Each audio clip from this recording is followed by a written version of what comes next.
you about sharing the road from my point of view. The point of view of a driver, the point of view of a homeowner of a house on Hill Road. I'd like to point out that all the pictures of bikers in this presentation were taken from my driveway. To start out, I'll define the word share: to divide and distribute, to partake of, use, occupy, experience, and enjoy with others, to grant or give share in, to apportion or take shares in something. It was cyclists who started the Share the Road movement, and it's cyclists who have switched the focus from sharing the road to owning the road.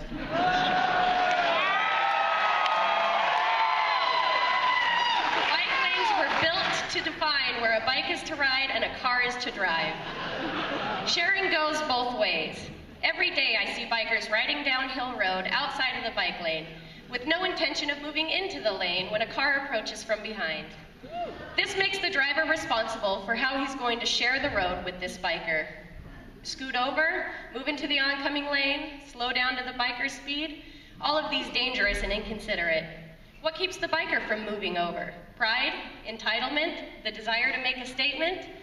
Then there are groups, 3, 4, sometimes 9 bikers riding together, riding 3 abreast or more and spilling onto the roadway. It seems the greater amount in the group, the greater the pack mentality, and the greater the blatant disregard to the laws. And yes, there are laws in place regarding biking as an individual and as a group. These laws were built to make sure that cyclists don't take over the road and don't overstep their boundaries.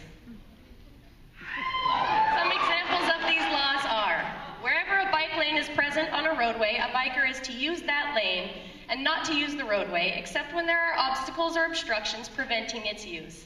A biker is expected to return to that lane once clear of those obstructions. People riding in groups are not to ride more than 2 abreast and are expected to return to a single file configuration when a car approaches from behind. Yet every day we see people breaking this law. No person is to drive, lead or ride a horse or any other animal down a bike lane or path.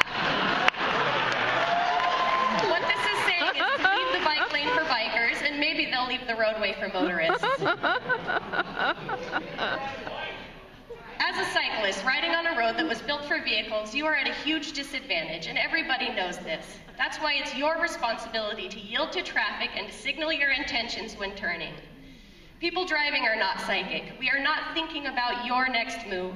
We don't know if you're going to cut across the roadway, if you're going to run through that red light, or if you're going to turn. So why is it a motorist's responsibility to overcompensate for careless and reckless riding outside of a designated bike lane? The average vehicle takes up 60% of a roadway, where the average bike takes up only 45% of an average width bike lane. But the majority of the bike lane on West Hill Road is not average. A single bike takes up a mere 24% of that lane, but bikers still are expecting cars to accommodate them with extra space, where in fact they could move 4 feet into this lane and still have 3.5 feet of additional space, just 6 inches less than an average width bike lane. Sharing is caring. Simply put, by providing bike lanes, we are sharing the road. So why not look at the bike lanes provided as an opportunity instead of a limitation, as a privilege instead of a restriction? It seems to me those arguing share the road are the repeat offenders of this term. Why not prove that you know how to share the road, and instead of complaining that there aren't enough bike lanes in Boise, show that you know how to use and appreciate the ones that we already have, and do right by your sticker. When you have this on your car, you're saying that when you drive, you share the road with cyclists. But when you cycle, do you share the road with motorists? Challenge yourself to abide by your own statements. And if you can't do that, get a new sticker. This is not meant to harm anyone. This is not meant to discourage biking, and this is not meant to take anybody's right to ride or drive on the roadway away. This is meant to raise awareness on sharing, and to encourage cyclists to have the same respect for motorists as they expect and demand from us.